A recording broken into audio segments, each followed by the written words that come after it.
on EIV News. A blaze on the Orange Line shut down MBTA service. Reporter Katie Eastman reports at the site of the fire. Plus, as the uprising in Libya continues, we'll tell you how Bostonians are reacting. And college tuition is rising across the state. Find out why here on EIV News. Live from downtown Boston, leading the way with important local coverage. This is EIV News at 9 with Joshua Sackheim and Cassidy Bretler. Hello and welcome to EIV News Live at 9. Let's get right into tonight's top stories. Luckily for Bostonians, experts say traces of radiation found in Massachusetts rainwater pose no threat. Last week's routine sampling revealed similar levels of radiodine across the country. Experts are agreeing the fallout from the damaged Japanese nuclear reactors is not dangerous to the continental U.S. Even if the Fukushima plant melts down, hazardous radiation is unlikely to reach the Bay State. Current air and water samples across the state have yielded no serious risk. Following concerns, Governor Deval Patrick plans to address the public about nuclear power. The governor will meet with Nuclear Regulatory Commission officials to discuss safety at local plants. Lawmakers are also scheduling a hearing with operators at the Pilgrim Nuclear Power Plant Station in Plymouth for April 6th. All parties hope to suppress public distrust of nuclear energy and improve safety regulations. And earlier this week, more than 200 people were evacuated from an Orange Line T-stop. A grease fire broke out in a tunnel near the Chinatown station mid-afternoon and forced out all passengers from a 6-car train. EIV's Katie Eastman gives us the details of the smoky situation. It was a scary afternoon commute on the Orange Line. A fire prompted a massive emergency response on Washington Street. Fire Chief Joseph Finn says the 6-car train was approaching Chinatown when the fire sparked under the brake system. We had a smoke condition coming from the second car in. Appeared to be grease built up underneath the braking system. Created a pretty good smoke condition downstairs. Fire officials say around 200 people were evacuated from the Chinatown train stop right behind me, but the smoky scare didn't last for long. Initial smoke condition, a little difficulty with people breathing a little bit, but it appeared everybody was safe. People declined medical attention, and right now we're just waiting to get the equipment made up and get back, try to turn it over to the team, get it back to normal. The Orange Line shutdown left passengers searching for alternate routes. Right now we're asking customers to use the Green Line. A lot of the stations on the Orange are parallel to the Green Line. Probably be a little late. Got to deal with it, you know? Service was suspended for over an hour, but commuters were thankful no one was hurt. Reporting in Boston, I'm Katie Eastman, EIV News.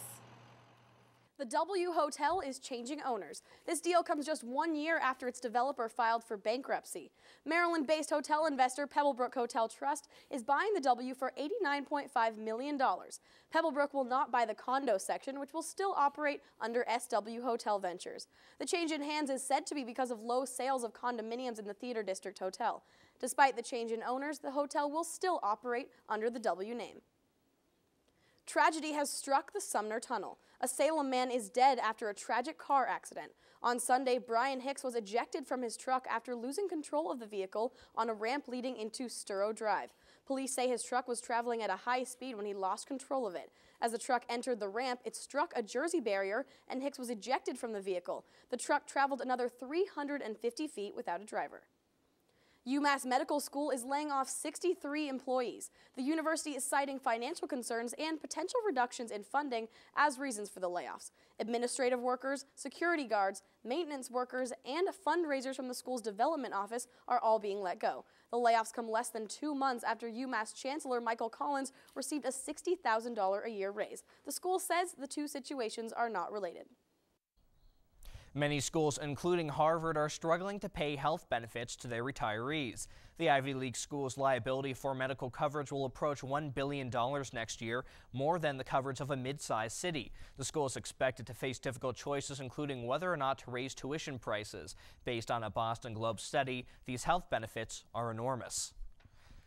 And speaking of enormous, the population of the Boston metropolitan area is rising. The amount of people living in the area has grown 3.7% in the last decade.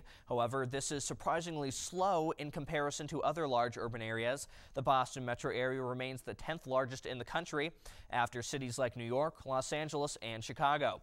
This surge in population can be attributed to the large increase of Hispanic residents in Massachusetts, which nearly doubled. And Massachusetts taxpayers are paying tens of millions of dollars in false claims. Loopholes in the program responsible for covering uninsured Massachusetts citizens is costing both foreigners and those who don't even live in the state. The responsible fund spent over $4 million on emergency health care for almost 1 million claims in 2009, 7 million of which were not even for Bay State residents. Mitt Romney and Deval Patrick are meeting again. Though the switch of power is long past, the two are exchanging comments over the 2012 presidential race. Romney is looking to win a presidential bid, while Patrick is viewed as a major spokesman for President Obama's re-election campaign. Both have already exchanged opposing comments, but will be forced to confront each other as their political parties collide in the upcoming months. We'll talk about a diaper change. A woman who smuggled cocaine in a diaper-like garment on Sunday is being charged with drug trafficking. Authorities discovered Karen Morla Ramos carrying the cocaine during a pat-down search at Logan Airport. Morla Ramos told police she knew she was carrying the drugs during her trip from the Dominican Republic to Boston. Authorities confiscated over 1,000 grams of cocaine, and she was held on a $250,000 bail.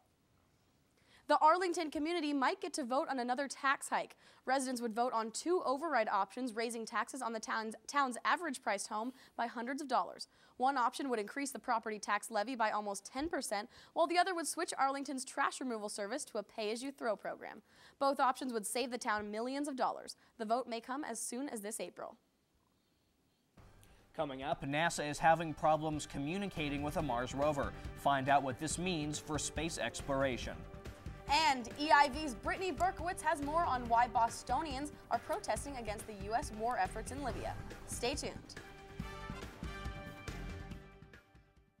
You're watching EIV News at 9 with your important local forecast. This is EIV News Weather Watch. Hello, I'm Joe Heyer with your EIV weather forecast, and can you believe we're already going to be talking about more snow? It's getting to be April, and it's not an April Fool's joke.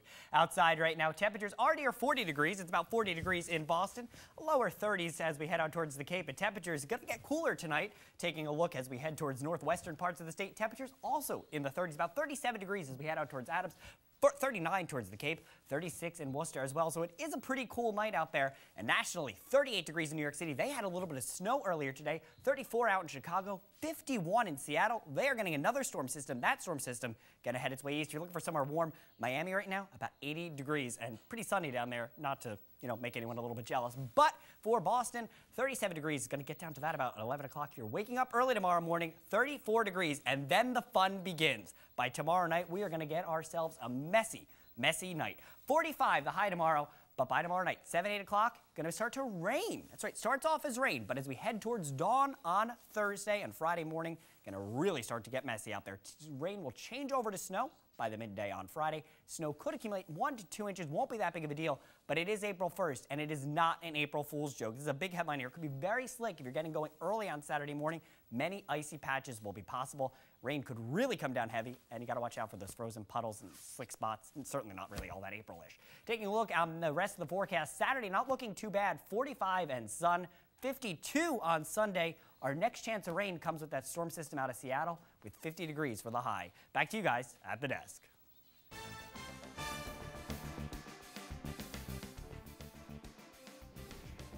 Touring Boston may soon cost more for Bay State visitors. Supporters of a $2 billion plan to expand the South Boston Convention Center are urging lawmakers to raise the taxes on Boston hotels, as well as bus and airport car rental fees, in order to make $127 million a year to cover the cost of the build-out. This plan calls for issuing a $1 billion in bonds to cover the cost of the expansion space. James Rooney, chief of the Massachusetts Convention Center Authority, says the expansion will create economic development and an estimated 10,000 jobs.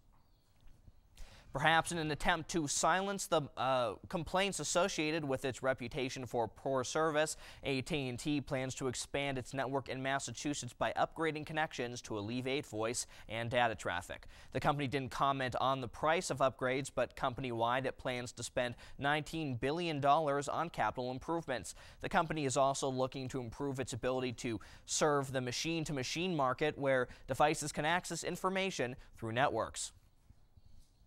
And eBay is expanding. The company plans to acquire GSI Commerce, an interactive marketing services company based in Boston, or rather in LA, for $4 billion. eBay will get rid of GSI sports merchandising and 70% of Rue La La and ShopRunner's holdings, not essential to the company's long-term growth strategy. eBay CEO John Donahoe says the acquisition will strengthen eBay's ability to connect buyers and sellers.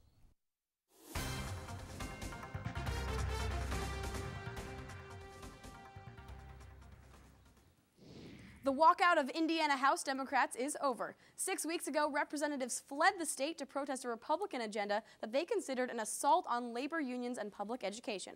The walkout caused productivity to stall completely in the House, since they need a 2/3 majority in order to conduct business. The Democrats plan to return to the State House on Monday, ending one of the longest legislative walkouts in recent U.S. history. The Mars rover Spirit is in danger of being abandoned. In 2009, Spirit became stuck in a sand trap during a routine drive. All efforts to free it have been unsuccessful. Now the rover is not responding to calls from Earth, which suggests the problem is more serious than just a mechanical issue. According to NASA, if the rover does not respond soon, they will abandon it entirely in favor of a newer model. Obama is vigorously defending the recent American attacks on Libya. He says the United States is intervening in order to prevent a slaughter of civilians. However, he did rule out targeting Muammar Gaddafi, saying that would be a mistake similar to the war in Iraq. Obama says NATO will soon take over command of the entire Libya operation, keeping his pledge to get the U.S. out of the forefront as soon as possible. About a week has gone by since the United States has enforced this military action in Libya. EIV News reporter Brittany Berkowitz took to the Boston Common to find out what Bostonians have to say. Liberty has been limited in Libya, and the United States bombing campaign targeting the Middle East has brought people together in protest. The people of Libya have the right to self-determination. They have the right to determine their own fate. You cannot justify going to war so you can take from the people. Although President Obama has stated the move on Libya is in the interest of democracy, these protesters want political independency. President Obama, I think, is going to regret entering this type of wars. He is going to come out of this presidency being just like any other president. Whether it's been a Democrat or a Republican in power, whether the strategy is war or economic sanctions, the goal is the same. It's to assure U.S. dominance over the Middle East. As you can see behind me, these protesters are trying to prevent history from repeating itself, and that means stopping a U.S. war on Libya. When you bomb somebody, you have declared war. Right, whether Congress has approved it or not, that's a different story. An anti-war group in Chelsea, Massachusetts wants to cut the U.S. war budget to save their own community's resources. We are being told that there's no money for education, there's no money for jobs, there's no money to save people from having their homes foreclosed, but yet there's $1 million to spend on every single cruise missile that's being shot against the people of Libya. The group known as Chelsea Fighting Against the War will continue their protest for human rights by holding a rally later this month. For EIV News, I'm Brittany Berkowitz.